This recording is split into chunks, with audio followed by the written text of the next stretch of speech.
The arena reeked of burning moss and synthetic citrus, a scent designed to arouse excitement in 12 species and nausea in 3 others, humans included.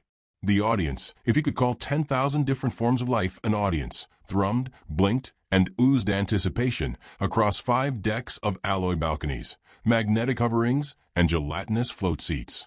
Somewhere near the western axis, a tub-sized crustacean coughed up a bet marker and declared, "I give the pink one 4 seconds." The pink one was human.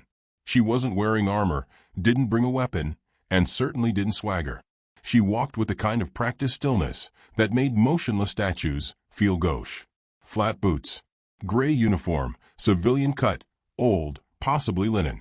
Her hair was twisted into a knot that implied military regulation without confirming allegiance to any known division. She walked out under the glaring columns of light like she was stepping onto a quiet porch at sunrise. No flourish, no tension, just presence. At first, the crowd didn't react. The amphitheater's translators stuttered as they tried to identify her. The arena AI stalled for a full 3 seconds, eternity by combat entertainment standards, before simply labeling her in 15 languages as combatant, human. Some translations included the word voluntary, others diluted.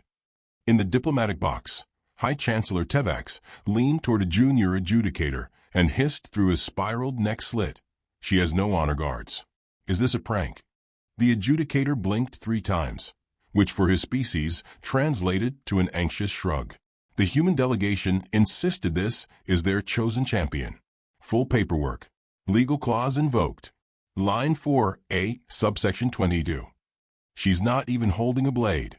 The arena's sound system hiccuped before a voice boomed out, representing the United Colonies of Earth, combatant Mira Volkova. The crowd reacted this time, not with applause, but with a kind of anticipatory glee, the same delighted silence a room adopts before a piñata gets shattered. A few species whistled in ultrasonic. One particularly gelatinous ambassador dropped a small fortune into the betting pool against her. Across the amphitheater, odds blinked in real time. Vulgari champion Graskin, 99.98% chance of victory. Human combatant, statistically irrelevant. In the human box, their ambassador sipped soup. The bowl was dented from a prior diplomatic incident and hadn't been cleaned since. He slurped audibly, adjusted his socks, and said to no one, "I told them not to send her." Told them twice. Mira paused 5 steps from the center of the arena. She looked up at the vast, hovering eye drones, each capturing the event for 1 billion homeworlds, and blinked once. One drone jolted slightly, unsure whether it had malfunctioned. She lowered her thermos from where she had been holding it at her hip. Quiet steam curled from the spout. Her mouth never moved. Her eyes scanned the distant form of her opponent, just a silhouette for now, a monstrous blur behind the shimmer shield of the eastern entrance. The shield dropped. General Graskin stepped into view with all the humility of a collapsing planet. 7 feet tall in his compressed form, plated with segmented armor that shimmered like heat over oil. His mandibles flared outward in a practiced intimidation display. 6 eyes, 2 mouths. One ceremonial spike crest shaped like an ancestor's skull. He raised his voice to speak, and though the translator system tried to scrub it clean, a wet chittering underscored every syllable. "You are the offering?" Myra's voice was dry. "I'm the notice." Graskin tilted his head. "Of what?" "That you've already lost." The crowd erupted into delighted jeers. A half-dozen species projected rude gestures through their bioluminescent neck frills. One slug being oozed a banner that read "Squish the Witch." In the Vulgari box, a matron clicked furiously into her datapad. "Is she the Baba Yaga's child?" "No direct DNA," said a trembling aide. "But adopted." Unacceptable loophole. "She's legal." The human delegation cited orphan rights precedent. "The clause goes back to..." "Never mind the clause. She's here. And she's drinking tea." Indeed, Mira sipped again. The camera zoomed in on her thermos. It was plain, dented, human steel. There were 3 tiny notches carved near the top. The arena AI reset itself with a chime. "Combatants ready." Graskin unfurled his forelimbs and flexed each of his armor joints.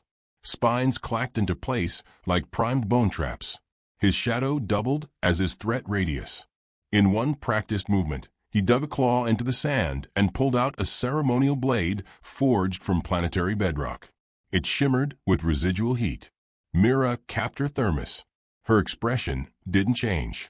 At the exact center of the arena, the gong of commencement slowly descended. It was an ancient relic, or at least styled to look ancient.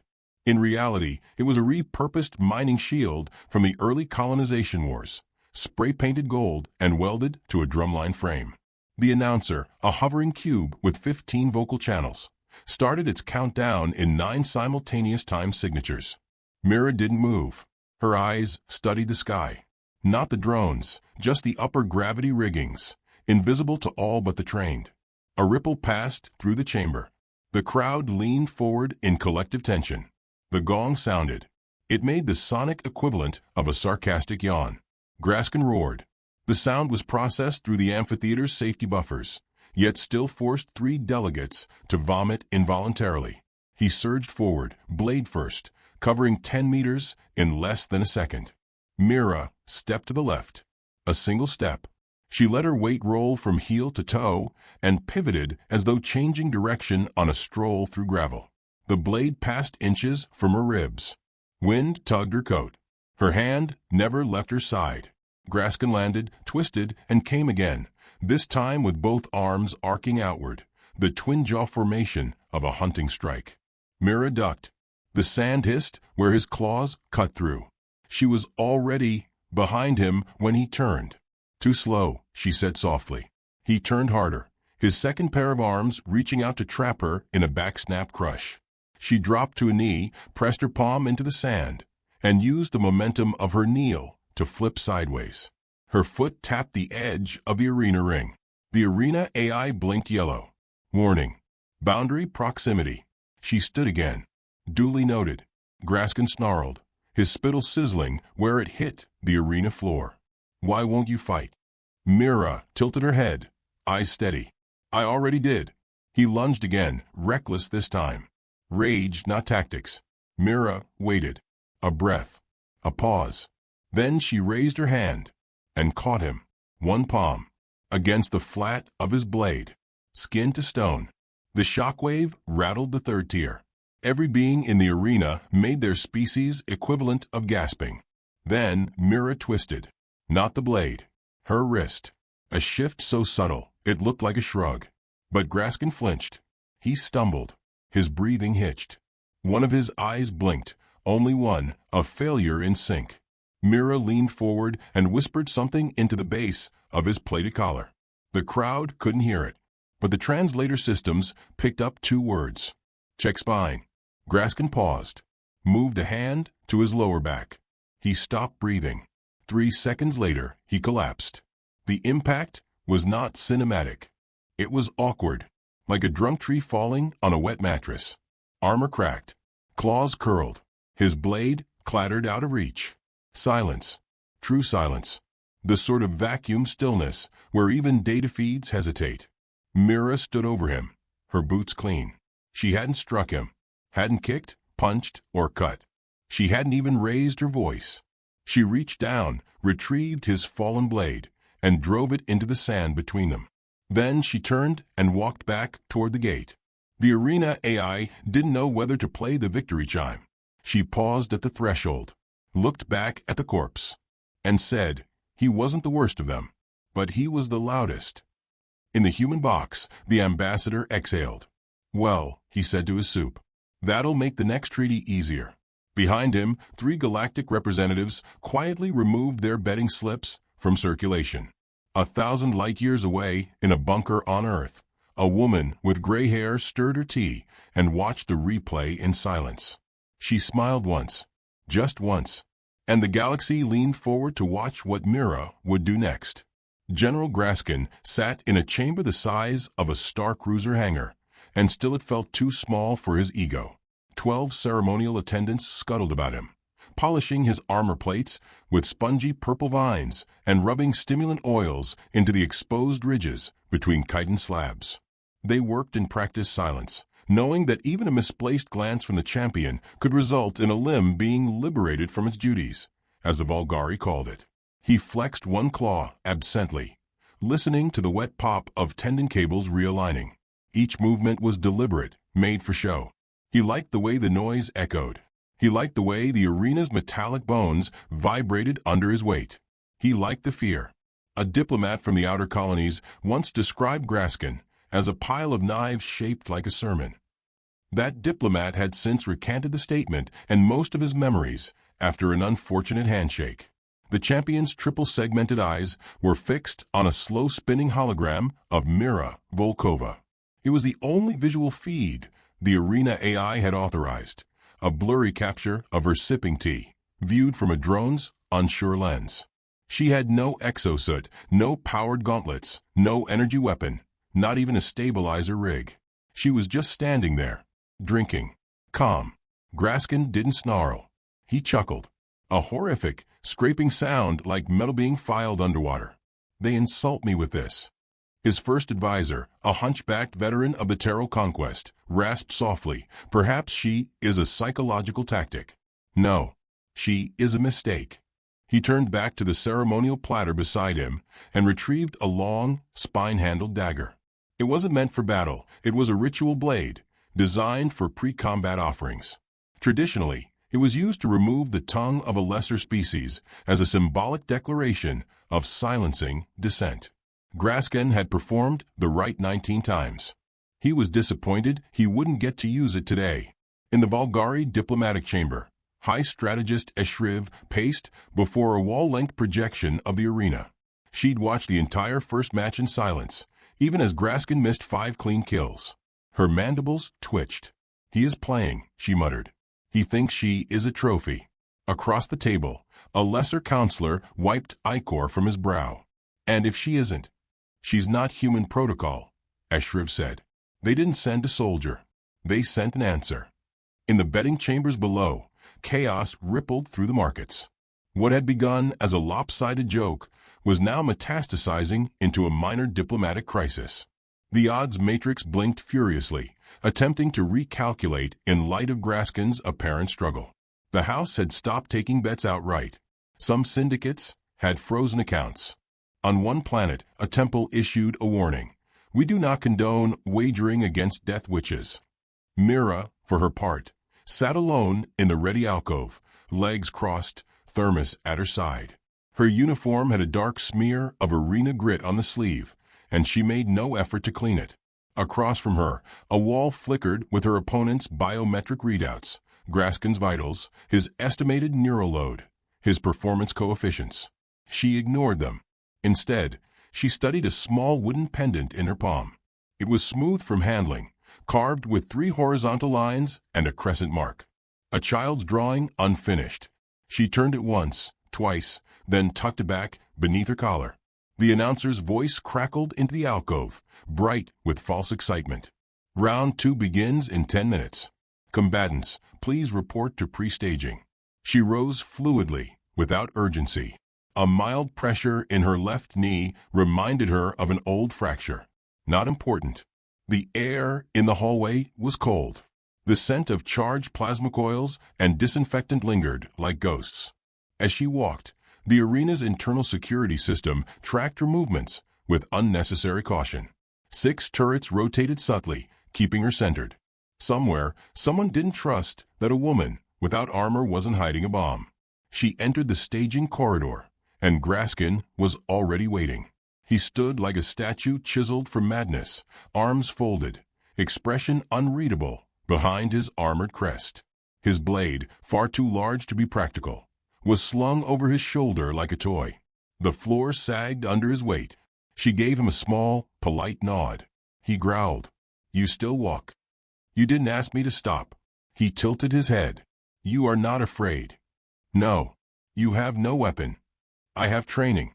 Human training is myth." "That would be convenient." He stepped closer. "Why were you chosen?" "Because I volunteered." "You volunteered to die?" "No," she said. "I volunteered to clarify." His secondary jaw opened slightly, a reflex indicating mild amusement. "Clarify what?" She looked him in the eye. "Bet you're not a god. Just another arrogant murderer." That struck. He didn't flinch, but his legs tensed, claws shifting. The hallway went silent except for the faint hum of shield generators overhead. He leaned down close. His breath was like hot iron and vinegar. "I tore apart a Kintari vanguard with my bare hands. I chewed through a hull breach. I sleep beneath banners woven from the skins of generals."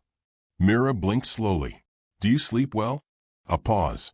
That hesitation, short and sharp, told her enough. She didn't need confirmation. She already knew the answer. Graskin turned away with a grunt. The exchange was over. She walked past him, and the second her back was turned, 3 of the arena's AI-driven targeting systems activated. Not at Graskin. At her. She could hear the micro-servos. She smiled. In the stands, the galaxy watched. The amphitheater had grown louder, but in a charged, anxious way. The opening match hadn't gone as expected, and now the narrative was changing mid-script. Announcers, caught between professional hysteria and fear of being wrong, began backtracking on prior jokes. Suddenly, terms like uncanny human resilience and possible tactical misdirection floated across interstellar news feeds. One of the betting consortiums accidentally paid out a fortune on an early surrender clause. Mira hadn't used it. The clause wasn't even legal in her region. Now, the arena's attention focused sharply on what came next. The ritual commenced. A bell made of compressed neutronium vibrated once, setting off a cascade of harmonics that shook the inner wall of the amphitheater. Graskin stepped into the arena first, his 4 limbs raised in salute. The crowd roared, lights flared, drones surged. His name was chanted in 46 dialects. Mira stepped in after. No music, no fireworks. The silence following Graskin's entry made hers feel like a fault line snapping. She took her place. This time, no shields shimmered between them, just space and tension. A 3-eyed octopoid ambassador leaned toward her neighbor and muttered, "The quiet ones are always terrifying." The announcer resumed with too much cheer. "Combatants in position. Final exchange to commence. The result will conclude the trial of grievance between the United Colonies and the Volgari Dominion." High above, in a secure observation deck, the Galactic Council's emergency representatives had begun drafting post-trial contingency statements. No one wanted a war, but no one quite understood what the humans were doing. They didn't send a fleet. They didn't send a diplomat. They sent her. Graskin raised his blade. Mira opened her thermos and took one last sip. Then, quietly, she whispered to herself, "For him." It wasn't theatrical. There was no camera close enough to hear it. But the act, that tiny private ritual, resonated. Her opponent didn't notice. But someone somewhere watching a rebroadcast did. The arena AI pinged both biosigns. Vitals within acceptable parameters. Combat initiation in 3-2. Mira exhaled, not to relax, but to synchronize. A fighter's breath. Measured, shallow, exact. 1. Begin. The fight didn't start. It detonated. Graskin lunged, this time not with flair, but with the full, raw power of his battlefield instincts. He closed the gap in a blink, his claw slicing downward with enough force to shear titanium. Mira vanished. No flash step. No teleport. Just brutal economy of motion. She moved under his strike with barely an inch to spare, her hand brushing the edge of his arm, not to strike, but to map. She pivoted on her heel, her boot sliding over arena sand, leaving a perfect crescent arc. He turned to slowly. She was already behind him. He spun, furious now, not in pain, but in confusion. She stood 5 paces away, expression unchanged. That, more than anything, enraged him. He charged again. She waited. This time, the impact would be unavoidable. He barreled toward her, for arms prepared to crush, cleave, and rend.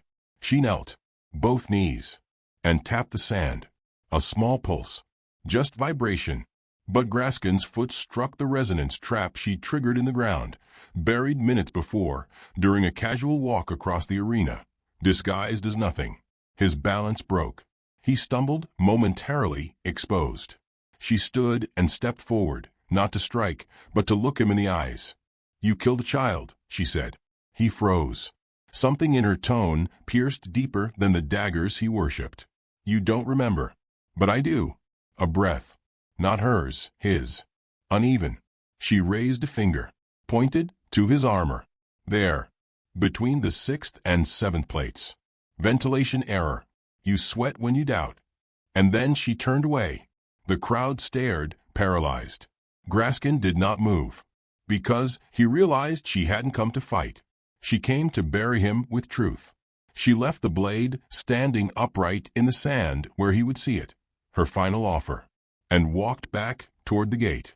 Not a single turret tractor this time. The moment the arena systems declared the match resumed, everything snapped into kinetic clarity. Graskin was already mid-lunge, his upper limbs drawn into a cross-strike that would bisect a hover tank. He moved like war incarnate, a storm built from calcified rage and blood memory, exactly as the Valgari had intended. Every strike he made had once ended a battle. Every scar etched into his plated arms had been earned in a victory that reshaped a map. And yet none of it mattered. Mira didn't parry. She leaned. She slipped beneath his strike with less effort than one might use to avoid an overly friendly breeze. His blade passed over her, kissed air, caught nothing.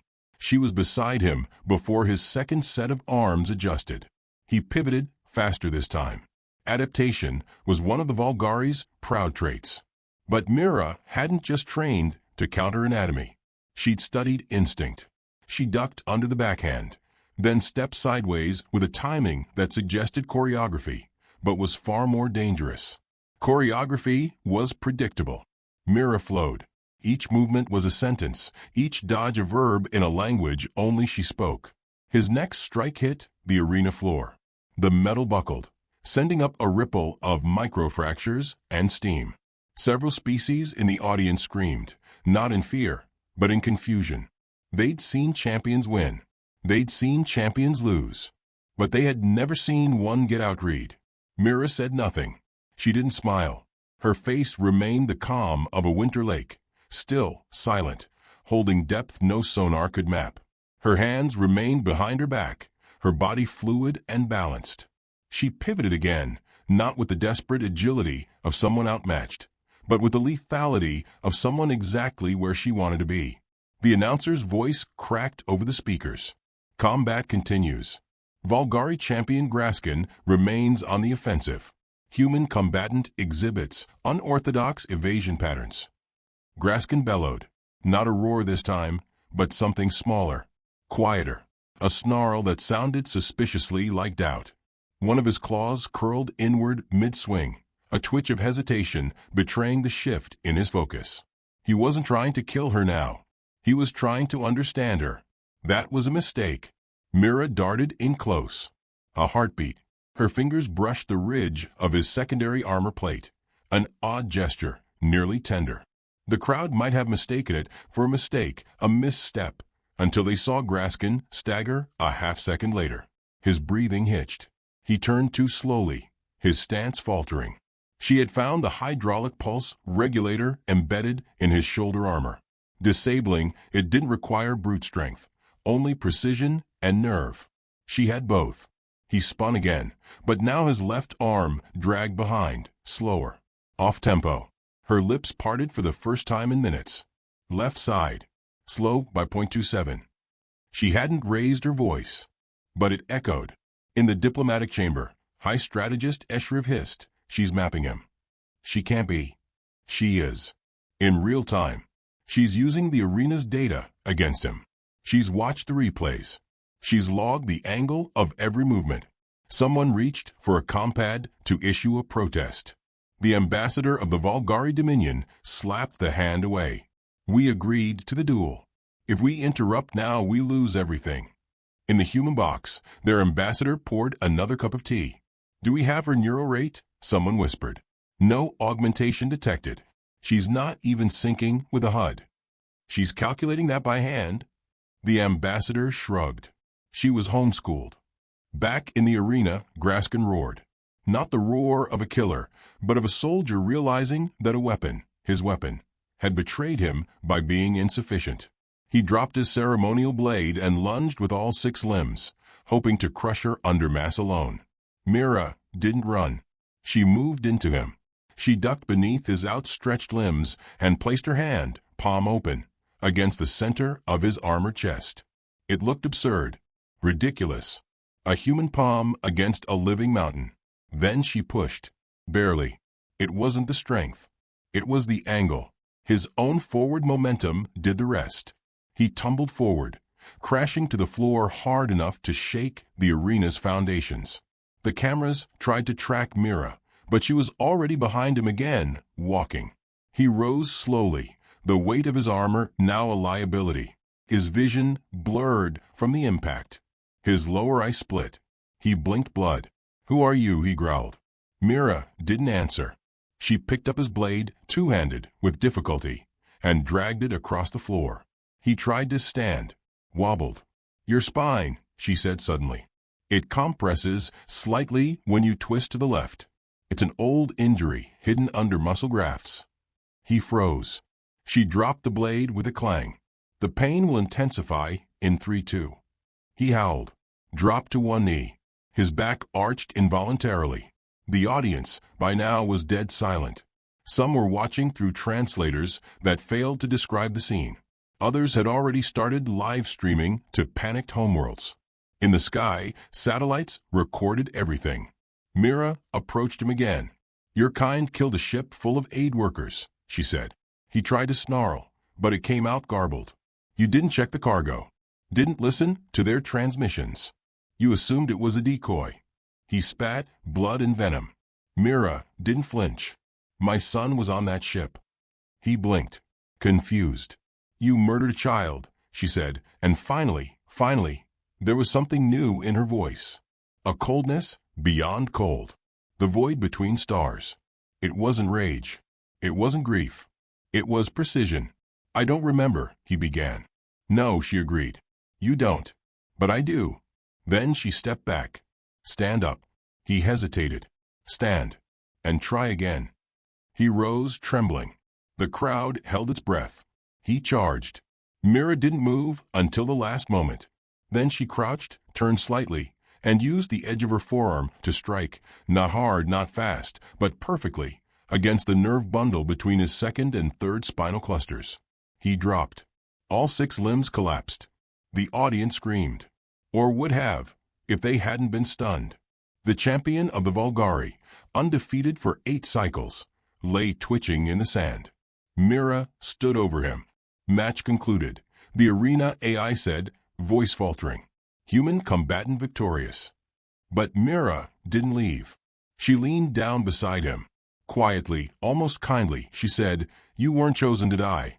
You were chosen to see her name." She slipped something from her pocket. A small scrap of fabric, blood-stained, child-sized, stenciled with the name Lev Volkova. She laid it on his chest, then walked away. The crowd still hadn't spoken. In the diplomatic chamber, one ambassador vomited into a silk bag. In the betting chambers, syndicates scrambled to freeze payouts and trace losses. Several moons' worth of currency had just evaporated. In the upper council seats, silence reigned. The human ambassador watched her exit and said softly, "Told you she didn't need a gun." On the arena floor, Graskin blinked up at the ceiling, and for the first time in his life, understood the exact weight of defeat. And far above them all, across space, someone very old poured tea and whispered blessing. Mira didn't look back. For 7 seconds after the champion of the Vulgari Dominion collapsed in the arena, the galaxy did not breathe. That was not metaphor. On 53 planets, in over 4,000 orbital stations, and within 200 billion home viewing chambers, sapient life collectively held its breath, muscle, scale, and membrane frozen as one. Then, in waves, the panic began. The arena's emergency protocols surged into overdrive. Medical drones burst into motion, skimming the sand toward Graskin's limp form. He twitched once, alive barely, but could not rise. His eyes blinked asynchronously. His limbs, stripped of pattern and pride, curled like broken machinery. Above him, a drone attempted to zoom in on his face and promptly overloaded from neural feedback. In the council chambers overlooking the amphitheater, High Strategist Eshriv no longer stood. She crouched low behind a curved console, mandibles quivering. Her voice scraped from her like rust peeling off steel. Tell me she cheated. Tell me there was a hidden device. Say there's a drone hack, a biological enhancer, a planetary artifact. Say anything. No one answered. She rose slowly, staring down through the translucent walls at the quiet human now leaving the arena floor. Mira Volkova did not raise her arms. She did not bow or acknowledge the thousands of cameras tracking her every step. She walked like the match had been a conversation. Like the death of a champion was a line crossed off a quiet list. In the human delegation box, the ambassador flipped the lid on his tea flask and sighed. Well, he said, that should speed up negotiations. A Volgari counselor turned to him, aghast. You engineered this. Technically she did, he replied, pointing toward the departing figure. And technically you volunteered. Article 11. Trial by proxy. We followed protocol. You weaponized her. No, she was the weapon. We just had the good sense to aim her. The Volgari delegates fell into immediate disarray. Arguments erupted in at least 4 dialects. One tried to chew his own diplomatic documents in fury. Another opened a comm link and began screaming at what was likely a planetary governor. Even the amphibious one, generally placid, glared hard enough to vaporize the nearby table decor. The galaxy had seen brutality before. It had seen wars, death sports, and singularities unleashed like plagues. But this was different. Mira had not just defeated a champion. She had dismantled an idea. The idea that humans were clever pests to be tolerated. The idea that strength was measured in size, in volume, in noise. She had made silence into power, and now they had to reckon with it. Back in the human delegation's secure room, Mira entered wordlessly. The doors hissed shut behind her, sealing out the lights, the data feeds, the hunger of the crowd.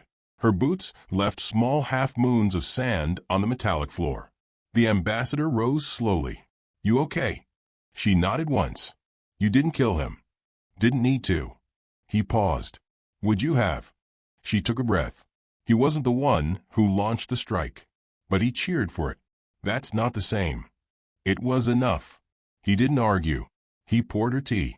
The same thermos she'd carried into the arena rested beside her now, but she accepted the fresh pour without a word.